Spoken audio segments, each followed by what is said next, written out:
మా ప్రేమ పెళ్లిళ్ళు బగ్గైతున్నాయి. కొంతమంది పెద్దోళ్ళను ఒప్పించుకొని లగ్గాలు చేసుకుంటుర్రు.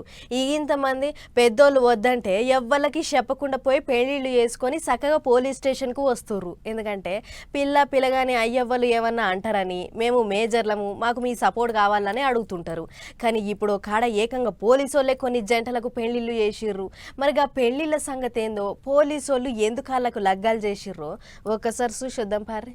మూడు ముళ్ళు పడుతున్నాయని పిల్ల మురిపాం, 7 అడుగులు వేస్తున్నానని పిల్లగాని సంబరం. అబ్బో చిన్నగా లేదు పెండ్లి అవుతుందని పిల్లగాండ్లకు మురిపాం. ఇప్పుడు బాగానే మురుస్తున్నారు కానీ పెండ్లి అయ్యేందుకంటే ఓ పావు గంట ముంగట చూస్తే అందరి మొఖాలు ఎండిపోయి ఉన్నాయి. ఎందుకంటారా, ఇక పురాగా చెప్తా ఈనోరి. గుజరాత్ రాష్ట్రంలో ఉన్న రాజ్కోట్లో సామూహిక పెళ్లిళ్లు చేస్తామని చెప్పిలాట ఒక సంస్థలు. ఒక్కొక్క జంట కాంచెల్లి 15,000 రూపాయల దాకా వసూలు చేసిలాట. 15,000 ఇస్తే చాలు పూలదండలు, తలవాలు, అయ్యగారు, ఫంక్షన్ హాలు, మండపంలో ఐక్యతకు వచ్చేటి ఖర్చులన్నీ ఆళ్లే పెట్టుకుంటామని చెప్పిలాట.